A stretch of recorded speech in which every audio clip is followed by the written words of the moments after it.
How to make $30 an hour as a delivery driver. Now this is actually part 3 of a 3-part series, so I want to go as quickly as possible and show you guys exactly how I make over $30 an hour as a delivery driver, and the 2 apps that I use are Grubhub and Doordash.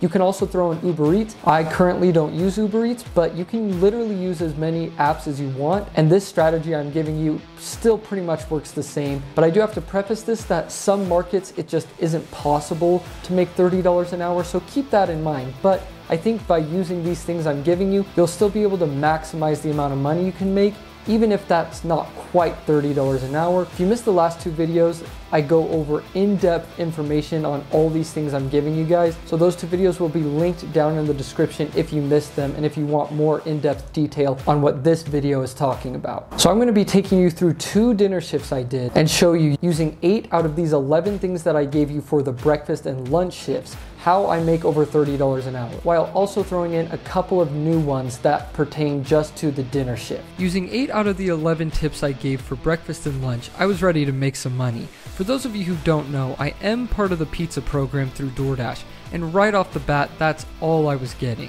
The only times I wouldn't have to deliver pizza was with certain Grubhub orders, but literally almost everything from Doordash was pizza. I wasn't too mad because the orders were good and the flow never stopped, one order after another, which takes us to the new dinner shift tip. Be the most selective you possibly can be.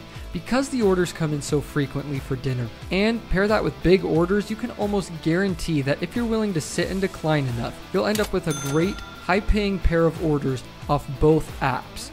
So, using everything I knew and also keeping this new tip in mind, I was rolling. And this carried into the next night as well, where it was much of the same.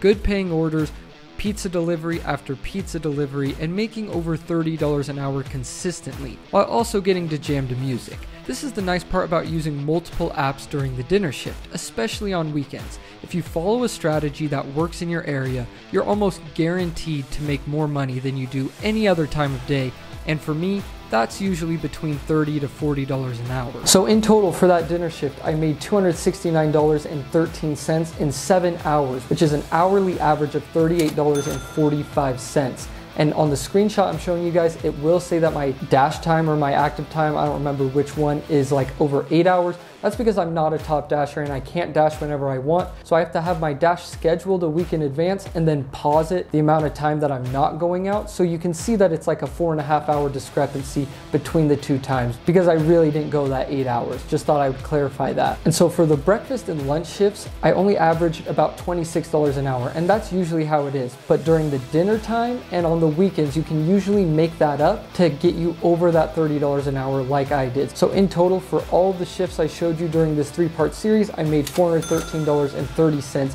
in 12.5 hours, which is an hourly rate of $33.06 per hour. So there you guys have it. That's how I do it. This is my entire strategy when it comes to what tips I'm using for what shifts, and exactly what I do to make over $30 an hour consistently as a delivery driver using multiple apps, Doordash and Grubhub. Hopefully you enjoyed this series. If you did, make sure you subscribe, and I will see you guys next time.